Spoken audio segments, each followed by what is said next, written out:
Rano proljeće je vrijeme sadnje bijelog i crvenog luka.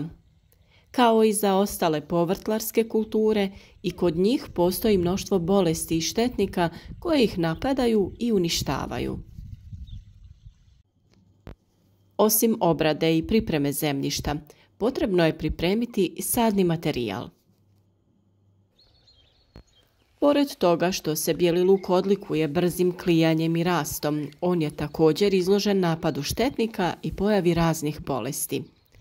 Kako bi se spriječila pojava zaraza, kao i propadanje mladih biljaka, neophodno je obaviti dezinfekciju sadnog materijala.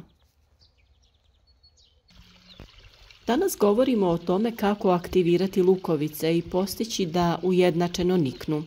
Koju otopinu koristiti protiv lukove muhe. Na našem kanalu potražite mnoštvo zanimljivih tema koje prate sve važne korake u uspješnoj proizvodnji voća i povrća. Najbolje što možete učiniti jeste tretirati lukovice prije sadnje. Najčešća oboljenja ovog omiljenog povrća je plamenjača, hrđa i trulež, a od štetnika broj 1 je lukova muha. Kako bi osigurali ujednačeno nicanje, lukovice je potrebno pripremiti i namočiti da se aktiviraju. Prije sadnje potreban je odabir i termička obrada.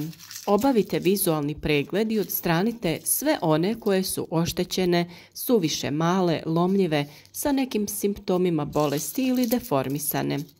One ne smiju biti smežurane jer se luk hrani hranjivim tvarima iz lukovice prije nego što se dobro ukorijeni i niknu listovi koji vrše fotosintezu. Također je dobro sortirati ih po veličini. Naime, ako su različite veličine, dolazi do neujednačenog klijanja i rasta, što za sobom povlači zahtjevniju brigu oko usjeva. Ako lukovice imaju gornji sloj takav da se može oguliti, to i učinite da vidite u kakvom su stanju ispod tog suhog sloja. Postupak zagrijavanja lukovica možete izvesti posebno ili kada radite namakanje.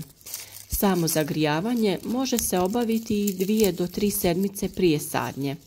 Najjednostavnije je da lukovice držite pored radijatora ili nekog drugog izvora topline koji neće razviti visoke temperature koje bi mogle oštetiti ili osušiti lukovice. Prije nego što kažemo sve o ovom postupku, podsjećamo vas da budete koncentrirani i pratite, jer na kraju videa biti će pitanje čiji odgovor nam pišete u komentaru. Najaktivniji pratitelji i u narednom periodu mogu osvojiti vrijedne poklone. Brzi postupak zagrijavanja je kada one se potope u toplu vodu čija je temperatura od 40 do 50 stepeni Celzijusa na 2 do 3 sata. A to se također može kombinirati sa postupkom namakanja. Postoje razne tehnike namakanja luka.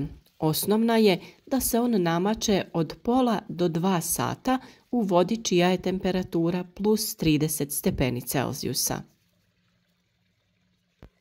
S ovim postupkom može se kombinirati i brzo namakanje i tada je temperatura vode od 40 do 50 stepeni Celzijusa. No ona ne smije biti veća jer ćete tako skuhati lukovice. Posudu sa njima umotajte kako bi voda duže bila topla. Ovako tretirane lukovice odmah se mogu saditi ili ih posušiti na sobnoj temperaturi kako bi ih sačuvali do trenutka sadnje. Drugi način namakanja je u slanoj otopini. Tako istovremeno namačemo lukovice i štitimo ih od napada štetnika, prvenstveno lukove muhe.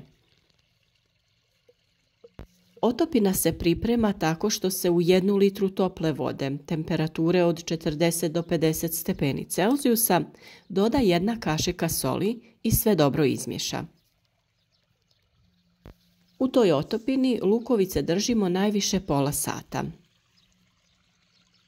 Kako bi poboljšali djelovanje, sadni materijal je dobro 2 sata potopiti u vodu prije potapanja u slanu otopinu. Tokom skladištenja lučice i lukovice se isuše i potrebno ih je kratko nakvasiti kako bi bolje upile sol. Nakon ta 2 sata natapanja u običnoj vodi ide njihovo potapanje u slanu vodu. Nakon toga trebalo bi ih 3 do 4 puta isprati u čistoj vodi. Za dezinfekciju može vam poslužiti morska ili kuhinska sol. Otopina soli može pomoći u zaštiti sadnog materijala od štetnika. Posebno efikasan pokazao se u slučaju lukove muhe, tripsa, grinja i nematoda. Sol se inače teško ispire iz zemljišta i dugo negativno djeluje na njegovu kvalitetu. Najgora varijanta upotrebe soli je posipanje gredica na kojoj se uzgaja luk. Uvijek je bolja opcija da se koristi ova slana otopina i to samo jednom tokom vegetacije. Prije sadnje lučice i češnjeve potrebno je dezinficirati kako bi se spriječila pojava bolesti i napad štetnika. To će osigurati i dobar urod. Za dezinfekciju sadnog materijala možemo koristiti sol, ali i pepeo. Za dezinfekciju pepelom potrebno je odabrati isključivo onaj od drveta. Koristi se 250 grama pepela koji se otopi u 5 litara vode. Potapanje traje kratko, samo 10 minuta. Poslije ovog procesa posušite lučice na osunčanom mjestu. Kada su tretirane na ovaj način, biti će dezinficirane. Pepeo će djelovati kao stimulans rasta, tako da će biti obogaćene i mineralima iz pepela. Da bi sebi olakšali postupak dezinfekcije, lučice je potrebno staviti u mrežaste vrećice. O sastavu i dobrobitima pepela smo već govorili, a kod uzgoja luka ističe se to kako djeluje na sam uzgoj, njegovu kvalitetu, zdravlje glavica i ukupne prinose. Pepeo je za luk odličan dodatak zahvaljujući svom sastavu. Sadrži mnogo minerala i drugih korisnih tvari. Možemo ga koristiti ovako za dezinfekciju lučica, ali i za dezinfekciju zemljišta, kao hranjivo, insekticid i fungicid. On poboljšava strukturu i karakteristike zemljišta, pomaže kod razgradnje organskih tvari te uništava uzročnike truleži glavica. Možemo ga koristiti na različite načine, ali ne više od 2 do 3 puta tokom vegetacije.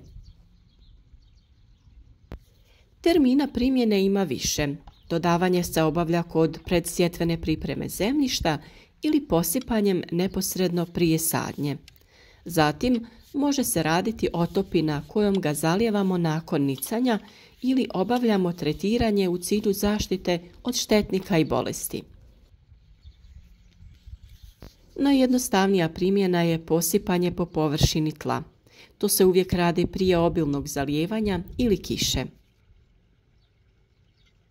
Na 1 metar kvadratni dovoljno je 1 šalica pepela, to jest oko 100 grama. Prije sadnje može se posuti po pripremljenoj gredici i ravnomjerno rasporediti.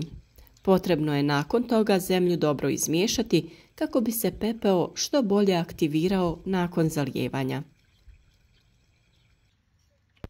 Još jedna mogućnost je da pripremite otopinu za zalijevanje. Za pripremu ove otopine potrebno je 250 grama pepela koji se otopi u 10 litara vode. Sve se dobro promiješa i ostavi na sobnoj temperaturi sljedeća 3 dana. Poslije toga može se koristiti za zalijevanje. Na ovaj način prihranjujemo lukovice i dajemo neophodne nutrijente kako bi se zdravo razvijale i bile otpornije na napad štetnika i bolesti. Vrlo je važno pravilno odraditi pripremu sadnog materijala kako bi cjelokupni uzgoj bio što uspješniji. Većina nas traži prirodne načine zaštite i prihrane biljaka, a PPO je upravo jedna lako dostupna, a vrlo učinkovita metoda. Pratite naš rad u narednom periodu jer ćemo sve potrebne korake u uzgoju svih biljaka u vrtu podijeliti sa vama na vrijeme. Naš rad podržite sa like, a video podijelite na vašim društvenim mrežama kako bi i drugi imali koristi od naših savjeta. A sada pitanje za danas. Koja temperatura vode treba biti za namakanje luka prije sadnje? Odgovore pišite u komentaru i povećajte šanse da osvojite vrijedne poklone. Na našem kanalu potražite mnoštvo zanimljivih tema i uzgajajte biljke za vlastite potrebe kako bi mislili na svoje zdravlje. Prva prednost je kretanje i odmor u prirodi, a druga je činjenica da znate što jedete i unosite u vaš organizam.